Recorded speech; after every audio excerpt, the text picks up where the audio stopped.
Well, hello everybody, my name is Brecton and welcome to another video on Telltale's The Walking Dead. And today we're going to be doing a character profile on Lee Everett.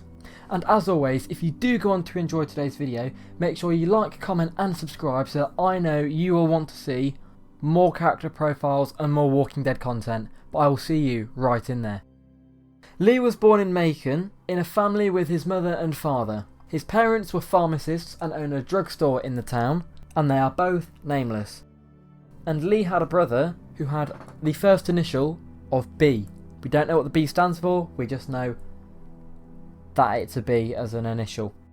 We can assume Lee spent a considerable amount of time in his childhood at the drugstore as he saw his father whoop shoplifters from time to time.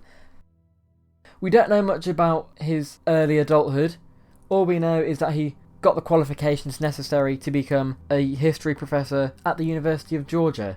At some point, Lee met the woman that he would eventually marry, but unfortunately 6 years into his career, he would return home to discover his wife cheating with an unnamed man who is a state senator. Lee proceeds to kill the man and then is charged with the murder of a state senator. Lee and his wife would get divorced and she moved to Virginia. Lee is neglected by his family following the murder, and when Lee is on the way to prison, the cop car would crash. One detail I did forget to mention is that at the time of Season 1 Episode 1, Lee is the age of 36 years old. After the cop car crashes, he gets out and he meets Clementine. He has no clue what is going on. They would go to Herschel Green's farm. They would get kicked off after Herschel's son dies.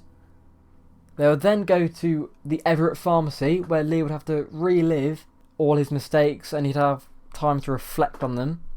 They would then go to a motel in Peachtree where they would stay for a few months.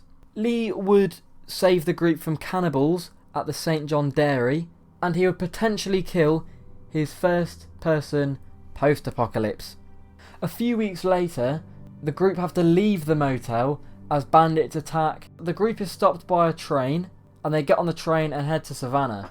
In Savannah, the group has to go into a community called Crawford to get medication for Omi's infected leg. To do this, Lee asks for the help of some cancer survivors and they all go in and get the meds. After this, Lee assumes that one of the cancer survivors has taken Clementine. While looking for Clementine, Lee gets bit by a walker. Lee then traipses across Savannah trying to find Clementine and save her from the weird old man that has taken her. Lee arrives at the Marsh house where the stranger is killed, and then Clementine and Lee walk through a herd until Lee passes out.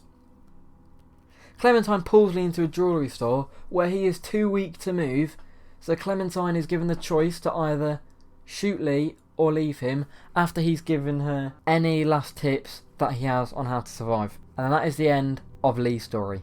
Thank you for watching, everybody. If you have enjoyed watching today's video, make sure you like, subscribe and comment so that I know that you want to see more. And if I have missed out any key details or I've got something wrong in the video, feel free to tell me in the comments below. At some point in the future I may revisit this when we get more information on Lee's life or anything that could impact Lee's life. But yeah, until next time, my name's Brecton and I'm out. Subscribe.